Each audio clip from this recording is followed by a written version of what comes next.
Alright, so OpenAI just announced a new pricing for the O3 model. It is now 80% cheaper than the previous pricing, and that basically makes this most powerful reasoning model from OpenAI to be on par when it comes to pricing with the Gemini 2.5 Pro model.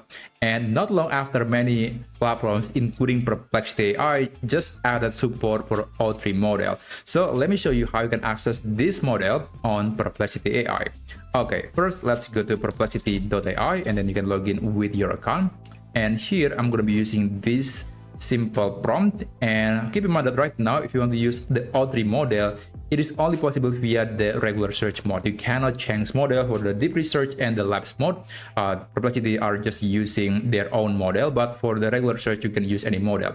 So let's click the model and make sure that you choose the O3 model from OpenAI.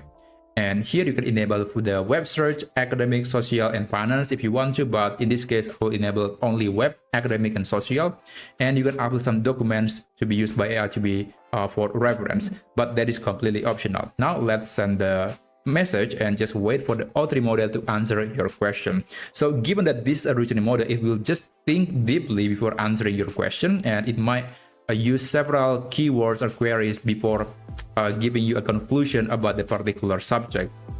And the O3 model is also known to be good at coding. It is known to be good for giving answer about physics, about math, and some other types of difficult questions. And right now, even some people argue that this could be the groundwork for the future of artificial general intelligence. So OpenAI O3 could give us a glimpse about what the AGI would look like in the near future.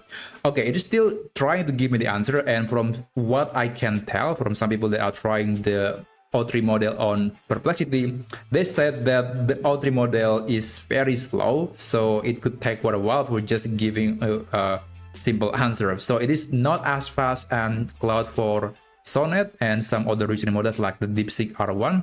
But if you want to get a detailed and high quality answer, then I do recommend using the O3 model.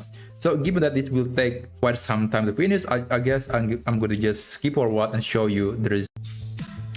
Alright, so this is the answer, and that's basically how you can use the O3 model to do any research on Perplexity AI. If you find this video to be useful, then feel free to subscribe to this channel, and I'll see you on my next video. Have a great day.